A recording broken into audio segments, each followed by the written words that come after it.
xohlagan bitta futbol komandangiz nomini ayting. Real Madrid. Real Madrid? Real Madridda o'ynagan eng yaxshi darvozabonni ayting. Casillas. Qarang, xohlagan bitta himoyachingiz nomini ayting. Real Madridda o'ynagan eng yaxshi o'zingiz yoqtirgan himoyachingizni ayting. Birorta. Ramos. Xohlagan bitta chap qanot himoyachi nomini ayting. Teo Hernandez. Xohlagan bitta yarim himoyachingiz nomini ayting.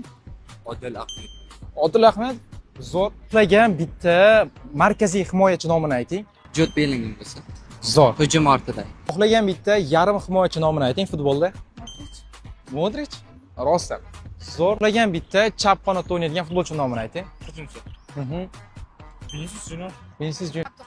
Abduqodirdan tashqari hujumchi, markaziy hujumchi. O'zimizdanmi yoki umuman boshqa davlatdanmi?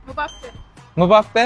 O'ng qanot hujumchiga Messi, sizda markaziy hujumchiga Mbappe.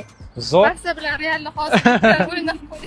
Ushbu komandaga mos raqibni siz izohda yozib qoldiring.